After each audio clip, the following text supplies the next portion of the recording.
Hi வணக்கம் மக்களே. இன்னைக்கு நம்ம இந்த வீடியோவில் லால் சலாம் படம் எப்படி இருக்குது அப்படின்னு தான் பார்க்க போகிறோம். முதல்ல படத்தோட கதை என்னன்னு பார்த்துடலாம். படத்தோட ஆரம்பத்தில் ஊருக்குள்ளே ஒன்றா இருக்கிற ஹிந்து அண்டு முஸ்லீம் மக்களை பிரித்து அது மூலியமாக நடக்க போகிற எலெக்ஷனில் ஓட்டுக்களை வாங்கணும் அப்படின்னு அரசியல்வாதிகள் சில பேர் பிளான் போடுறாங்க. மறுபக்கம் ஊருக்குள்ளே தேர் திருவிழா நடக்குது.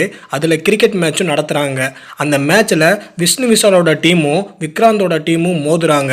ஒரு கட்டத்தில் அந்த மேட்ச் சண்டையாக மாறி கடைசியில் மத கலவரமாக மாறுது. ஸோ இதை தடுக்கிறதுக்காக தலைவர் என்ன பண்ணுறாரு, அதுக்கப்புறமா என்ன ஆச்சு அப்படின்றது தான் படத்தோட மீதி கதை.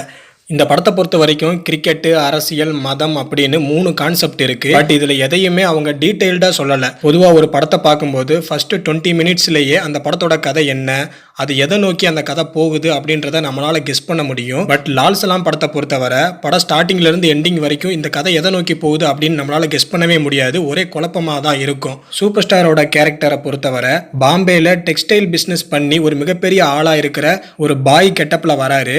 பட் அவருக்கான ஃப்ளாஷ்பேக் காட்சிகள்லாம் இன்னும் கொஞ்சம் டீட்டெயில்டாக வச்சுருக்கலாம். மற்றபடி தலைவருக்கான ஸ்பீடு, ஸ்டைலு, தத்துவ வசனங்கள் எல்லாமே சூப்பராக இருக்குது. அதை தவிர பார்த்தீங்கன்னா சாப்பிடும்போது ஃபஸ்ட்டு எடுத்த உடனே கருவேப்பிலையை தூக்கி ஓரமாக வைக்கிற மாதிரி படத்தில் வரக்கூடிய நிறைய கேரக்டர்ஸ் பாதியிலேயே காணாமல் போயிடுறாங்க. ஆக்சுவலாக இந்த படத்தை பொறுத்தவரை கேமியோ ரோலில் நடித்தது சூப்பர் ஸ்டார் இல்லை, உண்மையாகவே கேமியோ ரோலில் வந்தது விக்ராந்த் தான். ஏன்னா அந்த அளவுக்கு விக்ராந்தோட சீன்ஸ்லாம் ரொம்பவும் கம்மியாக இருக்குது. ஆனால் அதே சமயம் விஷ்ணு விஷாலோட சீன்ஸ்லாம் நிறைய இருக்குது. பட் மனசில் நிற்கிற அளவுக்கு அவரோட கேரக்டர் இல்லை. இதை தவிர பார்த்தீங்கன்னா ஏஆர் ரஹ்மானோட பேக்ரவுண்ட் ஸ்கோர் நிறைய இடங்களில் ஸ்கோர் பண்ணியிருக்கு. பட் அதே சமயம் நிறைய இடங்களில் அதுவே மிகப்பெரிய மைனஸாகவும் இருக்குது. படத்தோட ஆரம்பத்தில் பார்த்தீங்கன்னா விஷ்ணு விஷால் அண்ட் விக்ராந்தோட கேரக்டரை பொறுத்தவரை ஒரு கிரிக்கெட்ல மிகப்பெரிய ஆளா ஆகணும் அப்படின்ற மாதிரி தான் காட்டியிருப்பாங்க. பட் கடைசியில் அவங்க உண்மையாவே அவங்க நினைச்ச மாதிரி ஆனாங்களா அப்படின்றத இன்னும் கொஞ்சம் டீட்டெயில்டா காட்டியிருக்கலாம். ஸோ அந்த இடத்துல மிகப்பெரிய ஒரு தவறை பண்ணிட்டாங்க. அதே சமயம் படத்துல மிகப்பெரிய ட்விஸ்ட் அப்படின்ற மாதிரி எதுவுமே இல்லை. இந்த தேர் திருவிழா காட்சிகளாகட்டும், அதே மாதிரி அந்த தேர் திருவிழா பாடல்களாகட்டும்,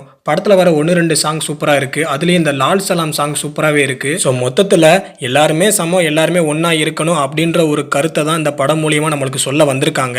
பட் இந்த ஒரே ஒரு தத்துவத்தை சொல்கிறதுக்கு அட்ரஸ் தெரியாதவன் கூகுள் மேப்பை பார்த்து ஒரே இடத்துல சுற்றிக்கிட்டே இருக்கிற மாதிரி கதையை கொண்டு போயிருக்காங்க. ஸோ அது இந்த படத்துக்கு மிகப்பெரிய மைனஸாகவே இருக்குது. மொத்தத்தில் இந்த படம் ஒரு ஆவரேஜ் படமாக தான் வெளிவந்திருக்கு. ஸோ லால் சலாம் படம் பார்க்காதவங்க போய் பாருங்கள். படம் பார்த்துட்டு உங்களுக்கு இந்த படம் பிடிச்சிருக்கா இல்லையா அப்படின்றத கமெண்ட் பாக்ஸில் வந்து கமெண்ட் பண்ணுங்கள். சேனலை சப்ஸ்கிரைப் பண்ணி வச்சுக்கோங்க.